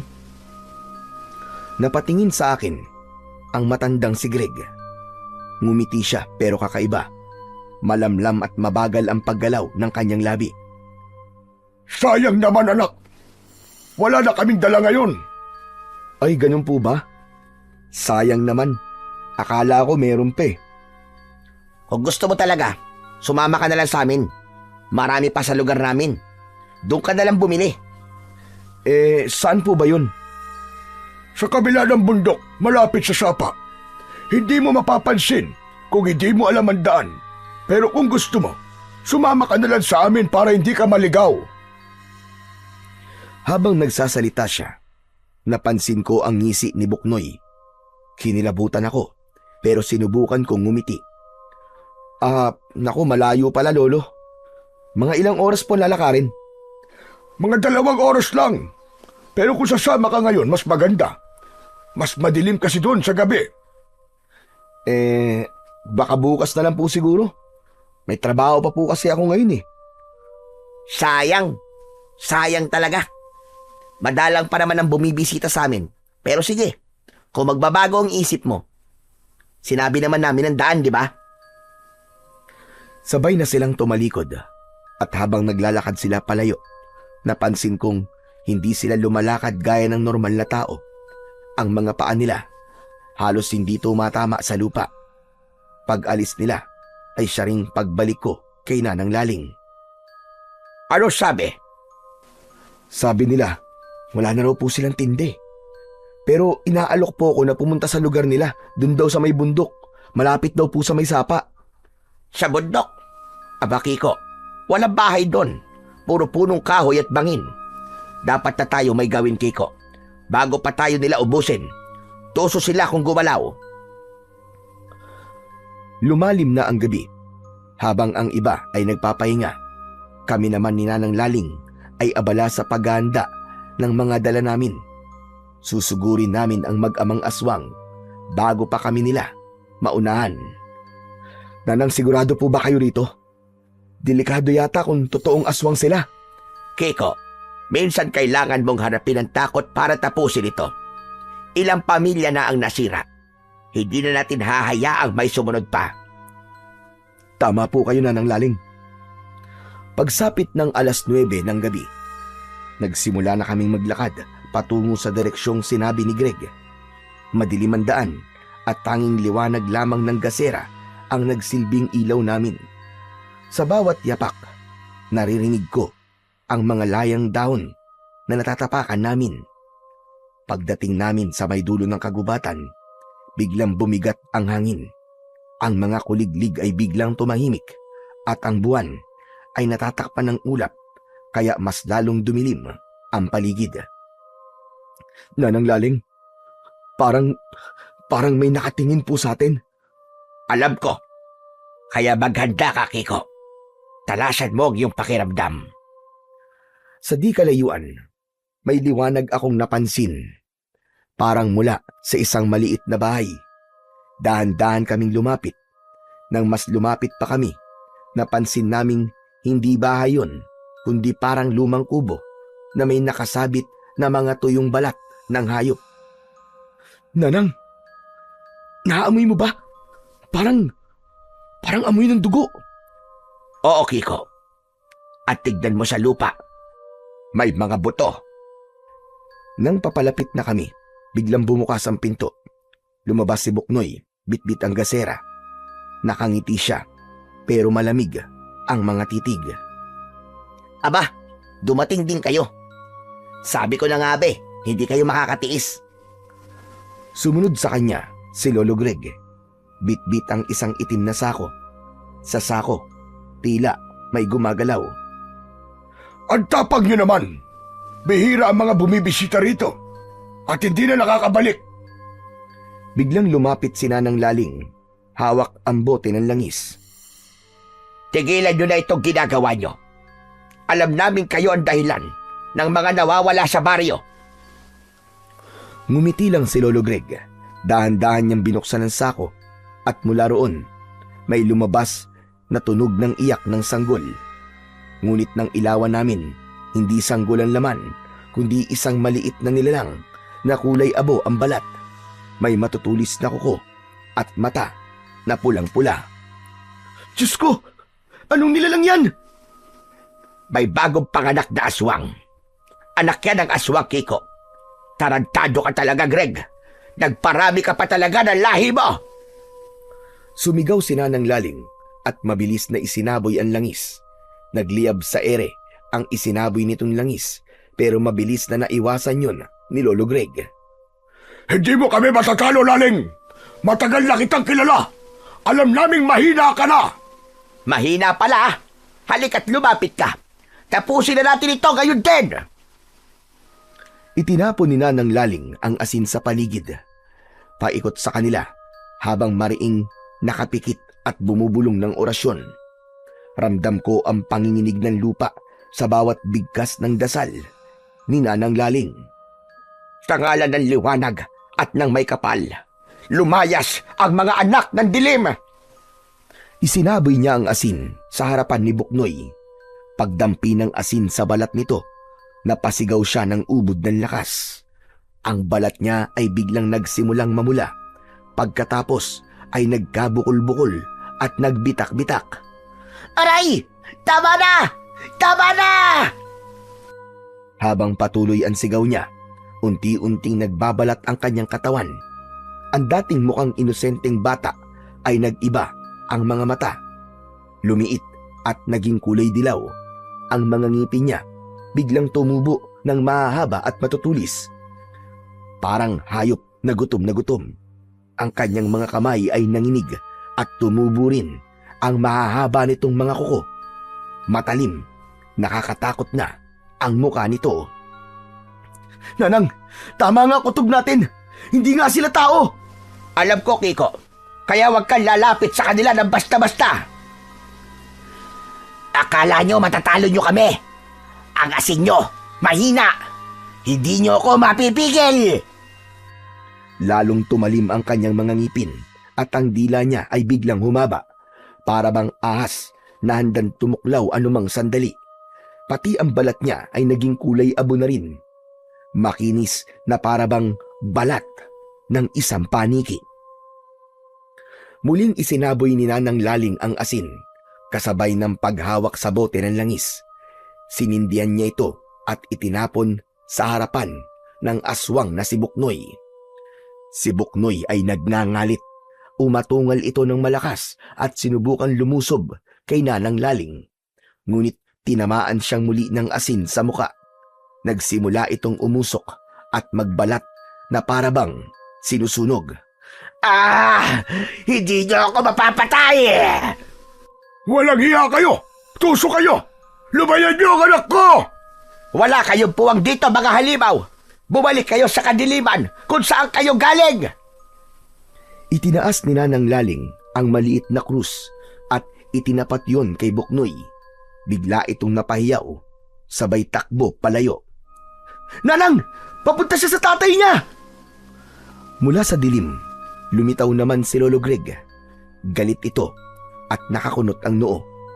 Ang mga mata niya ay nag-aapoy na talaga sa galit. Pero ngayong nasilayan namin ang tunay niyang anyo, mas nakakatakot pa siya kaysa sa anak niya. Ang kanyang katawan ay baluktot. Ang likod ay nakausli. At sa kanyang likod ay tila may pakpak na tumutubo.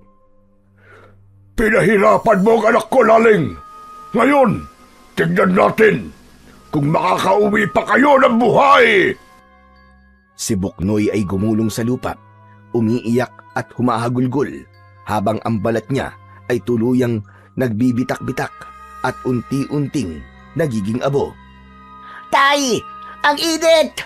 Napakainit! Anak, pumasok ka sa loob, bilisan mo! Tatakbo na sana si Greg papunta sa anak niya, pero hinarangan ko siya. Hindi ka makakalapit sa kanya. Tama na ang ginagawa niyong kademonyuhan. Mabilis kong hinagis ang isa pang bote ng langis. Tumama yon sa katawan ng aswang na si Lolo Greg at nagliyab yun. Umalingaw-ngaw ang malakas na hiyaw nito. Ngunit sa kabila ng apoy, hindi siya nasusunog ng buo. Para bang hinahati ng apoy ang balat niya, pero muling nabubuo. Hindi nyo kami kayang patayin! Hindi habang gabi pa! Kumapit si Nanang Laling sa krus at sumigaw ng isang dasal. Sa bawat salita niya, pakiramdam ko ba ay mas lumalakas ang hangin. Ako naman ay mabilis na kumuha ng asin at sinaboy pa ito kay Buknoy, dahilan para umatras ito habang umuusok ang kanyang balat na natatamaan ng asin. Aray! Tama na! Tama na! Bago pa tuluyang matalo ang mag-ama, biglang lumakas ang hangin. Kasabay nito ang isang nakakatakot na alulong. Namatay ang ilaw na bitbit ko at nang muli ko tong sindihan, wala na sila. Tahimik na ang paligid. Hindi pa sila tapos, Kiko. Alam na nila na alam na natin na totoo. Pero Nanang, ibig sabihin, babalik sila? Oo, at sa susunod, baka hindi na sila magtago sa anyo ng tao. Maghahanda tayo, Kiko. Sa pagkakataong ito, sisiguraduhin nating hindi na sila makakatakas pa. Kinabukasan, naghanda kami ni Nanang Laling. May pupuntahan daw kami pagsapit ng 12:00 ng gabi.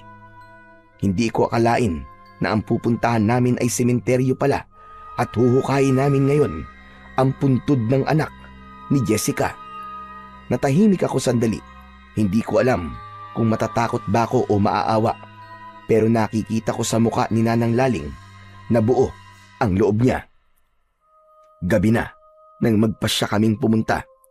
Dala namin ang maliit na lampara at ang mga kagamitan ni Nanang Laling sa ritual. Wala kaming ibang kasama dahil ayaw naming magduda ang mga tao. Nanang, sigurado ba kayo sa ginagawa natin? Kiko, kung hindi natin ito gagawin, mas marami pang mapapahamak na buhay. Mas mabuti nang tayo na ang kumilos. Kailangan natin itong gawin para may maging panangga tayo laban sa mag-amang yon. Ang buto ng inosente, lalo na kung hindi pa nadudumihan ng kasalanan, ay malakas na proteksyon laban sa mga halimaw. Dahan-dahan naming hinukay ang lupa at nang maabot na namin ang maliit na kabaong, nagdasal muna si Nanang Laling bago binuksan yon dahil nga hindi ito inimbalsamo. Umalingasaw ang bulok na katawan ng sanggol. Hindi ko na tinignan pang mabuti pero nakita kong dahan-dahang kinuha ni Nanang Laling ang maliit na buto sa tuhod ng bata. Ipinunas niya sa langis at binulungan ng dasal. Maingat niyang ibinalik ang takip ng kabaon at muling tinabunan ng lupa. Nang matapos, pareho kaming tahimik. Hindi dahil sa takot, kundi sa bigat ng ginawa namin. Nang sumunod na araw, pagsapit ng 8:00, tinipon namin ni Nanang Laling ang mga gamit para matalo na ang mga aswang. Sa labas si Nanang Laling naghanda ng bilog na proteksyon gamit ang langis at tubig na may dasal. Tahimik ang paligid, pero ramdam na ramdam ko ang kakaibang hampas ng hangin. Para bang may paparating na panganib. Nandito na sila, Kiko. Maganda ka. Ianda mo ang sarili mo at ang mga kagamitan. Siguraduhin mong maayos. Handa na po ang lahat, Nanang Laling. Isang malakas na atungal ang bumasag sa katahimikan. Kasabay nito, lumitaw mula sa kadiliman ang mag-amang si Greg at si Buknoy. Sa pagkakataong ito, hindi na sila mukhang tao. Nasa anyong aswang na sila ngayon. Sinabi ko na, babalik ako, Laling. Ngayon, panahon na para magbayad ka sa ginawa mo. Kayong dalawa! Hindi mo kami kayang takutin, Greg. Alam ko kung anong klaseng halimaw ka. Hindi na ninyo madadaya ang mga tao rito. Ilang aswang nakalahi ko na ang pinatay mo. Pero hindi mo alam ang mga tulad namin. Hindi basta-basta nagpapatalo sa inyo. Luma na ang mga dasal mo, Lola. Hindi nyo kami kayang mapatumba pa. Kahit magdasal ka pa hanggang maubos ang laway mo. Wala lang bisa yan. Bakit nyo ito ginagawa? Wala naman kaming ginawang masama sa inyo. Ang lahat ng tao dito ay tahimik. Masama. Ang masama, Yung inagaw nyo ang dapat na sa amin. Ang dugo, ang lakas, ang kapangyarihan. Pinatay mo ang mga kalahi ko, Laling! Pinatay ko sila dahil niligtas ko ang baryo sa kasamaan nyo. Huwag mong baliktarin ang katotohanan. Dahil sa inyo, muntik na akong mamatay. Dapat nga namatay ka na, hayop ka! Dapat tinuluyan ka na namin ni Nanang Laling! Ngayong gabi, magbabayad kayo! Subukan mo, Greg. Hindi mo alam kung sino ang kaharap mo ngayon. Hindi mo kaya, tanda. Ang katawan mo'y mahina na. Ang mga buto mo ay marupok na. Pagpapahingahin ka na namin ni tatay. Huwag mong bastusin si Nanang Laling! Hindi mo alam ang pinagdadaanan niya para lang maprotekta ng baryo na to laban sa mga demonyong katulad nyo! Protektahan? Akala mo ba may saysay pa ang ginagawa nyo? Lahat ng tao rito, isa-isa namin kukunin. Lahat ng dugo nila ay para sa amin lang. Hindi nyo magagawa yan hanggat kami ang umaharang sa inyo. E paano kung simulan namin sa batang yan? Hindi mo ako basta-basta matatakot, tanda. Kung akala mo'y madali mo ako mapapasuko at matatakot sa'yo, nagkakamali ka. Ang tapang mo, ah. Alam mo bang pwede kitang lapain sa isang iglap lang? Bakit hindi mo subukan? Sige, gawin mo!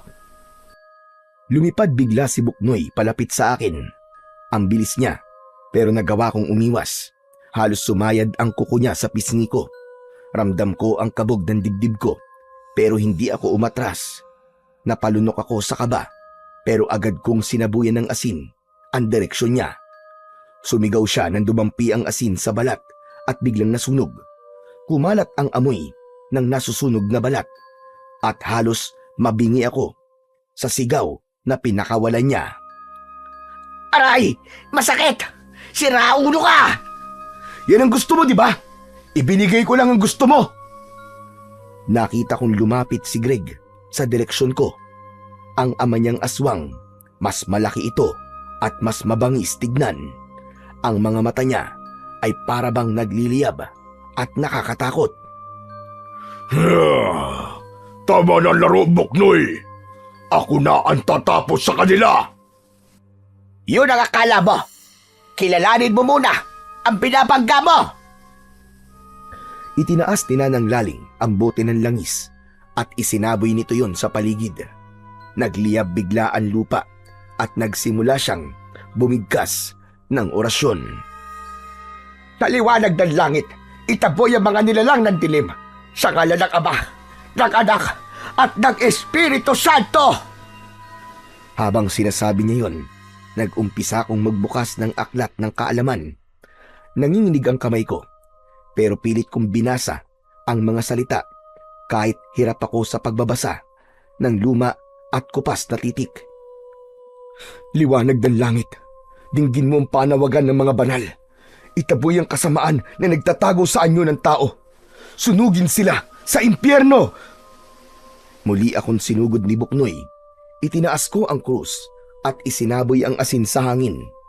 Natigilan si Buknoy sa paglapit nang parabang sumalpok siya sa hangin na parabang may pader.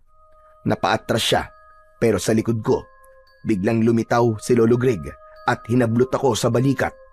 Ramdam na ramdam ko ang lamig ng kamay niya. Parabang may yelo. Matapang ka, bata. Pero hanggang saan ang tapag mo? Sinubukan kong kumawala, pero mahigpit ang pagkakahawak niya sa akin. Naririnig ko si Nanang sa likod ko, umiiyak habang nagdadasal pa rin. Bitiwan mo si Kiko! Hindi ka makakatakas sa liwanag, Greg! Tigilan mo na yung dasal mo! Matanda ka na! Hindi mo ko matatalo na salita lang! Sumugod siya kay Nanang Laling, pero mabilis itong umilag. Isinaboy niya ang huling patak ng langis sa katawan ng halimaw. Napasigaw si Greg habang umuusok ang balat niya. Tay! Tumakbo siya papunta sa ama niya, pero hinarangan ko siya. Inilapit ko ang krus sa mukha niya at halos pumutok ang ugat sa leeg niya sa galit. Pipira-pirasuhin kita! Humanda ka sa akin! Sinugod niya ako. Sa sobrang lakas niya, halos natumba ako. Pero sinipa ko siya sa tiyan. Natagilid siya pero bumangon kagad. Hinawakan ko ang aklat at buong lakas kong binigkas ang mga orasyon. Umugong ang paligid. May malakas na ihip ng hangin na para bang buhawi ang lumabas. Si Greg ay unti-unting napaluhod. Umatungal siya sa labis na galit dahil hindi siya makalapit sa anak niya. Si Buknoy naman ay sumisigaw habang ang balat nito ay nagsisimula ng pumutok.